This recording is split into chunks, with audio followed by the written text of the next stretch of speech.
Hi, students. I wanted to speak a little bit about reflection questions. You have a reflection question at the end of every one of your assignments. And so I wanted to make sure that I provide you with a few tips to ensure you maximize your points for that question, as they can be up to either 10 or 12 points or so. So just wanted to kind of touch bases with you on that.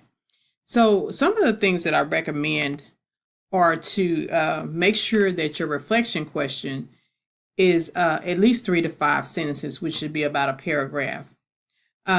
Be free of spelling and grammatical errors. You don't want to have any errors in your response. And then also, you do want to research your response. In other words, you want to gain a better perspective of what the question is asking. You may have your own personal comments, which you can add as well, but you still want to provide some fact to the reflection question and not just right off the top of your head.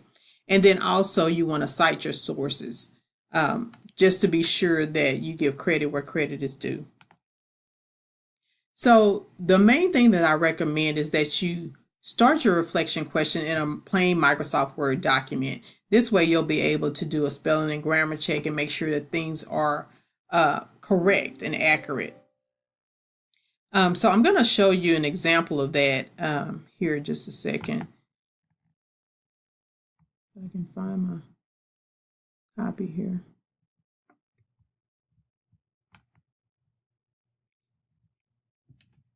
I don't see it. There it is. Okay.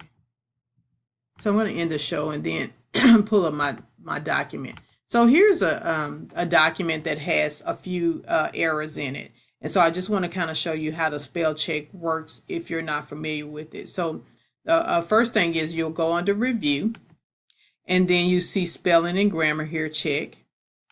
And once you click on that, you'll get your editor to come up. And this may look a little bit different depending on the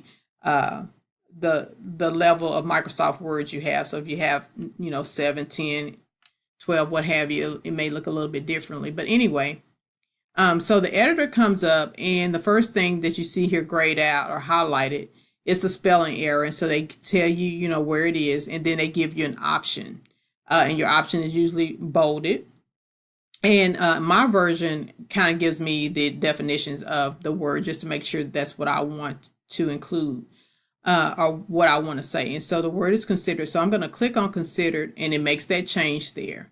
And then it says I have another spelling error, which is economy. And again, it tells me what economy means. And so I click there to make sure that's what I want. And then amount. Now, in some cases, depending on how you misspelled the word, you may get some different options of that word, maybe different tenses and things of that nature. So you want to make sure you know what it is you want to replace the misspelled word with. So anyway, I have a amount, and I'm going to do that.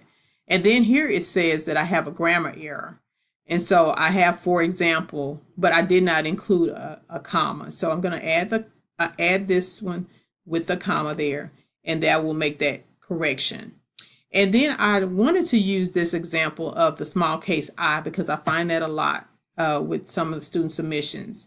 And so I just wanted to bring that to your attention, that when you are formally writing, you want to make sure that your I, which is being used as a personal pronoun, is always capitalized. The small case I is incorrect. And so here it gives me that option to capitalize the I, and that's what I'm going to do. And I had another mistake of I there. And so, okay, so it tells me my spelling and grammar check is complete. So what you want to do next is copy and paste. And so I have a couple of ways where you can copy and paste. You can copy and paste from the Word document using the copy and paste option, or you can use a snipping tool. And I don't know how many people are familiar with a snipping tool, but I'll show you how to do both. So with the copying and pasting, the first thing you would do is you would highlight your text by holding down the shift key and using the arrow key or your enter key to highlight the information. And then you can copy two ways. You can hit Control and C to copy, or you can go to your home area here, and you see you have the word copy.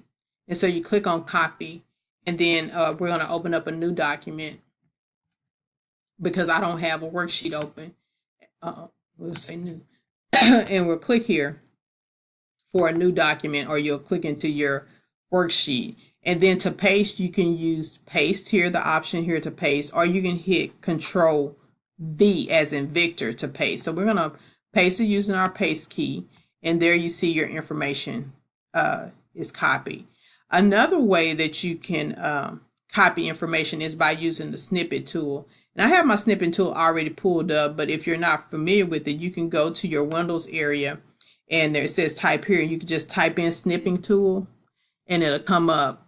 It's actually an application or an app. So you can do it that way as well. So what I'll do is when you do hit your snipping tool, you want to say new. And so when you hit new, it grays out everything. And so this is where you decide on what you want to provide a snippet of. And so in this case, I'm going to provide a snippet of my little paragraph here. So I'm going to again click on my mouse and I'm going to hold it down and I'm going to drag my mouse to highlight the information that I want to provide a snippet of or a copy of. And so here, just know that when you do a snippet, it's kind of like a picture. And so should you use a snippet and copy it into your worksheet, you will not be able to edit it. As where if you copy and paste the regular way, you will be able to edit that. So anyway, so to use your snippet, you have to copy and paste again. So you see where it says copy with the two little notebook pages.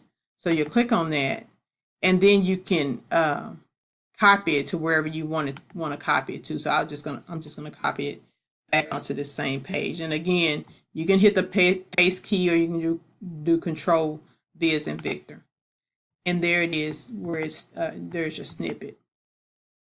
And so you can also see with your snippet, you can kind of manipulate it this way as far as size is concerned. And you can just use your mouse and kind of drag it to maybe make it larger if that's what you need it to be or whatever. Just make sure when you are using the snippet that you don't always get the actual size. So you want to make sure that you adjust that if you need to.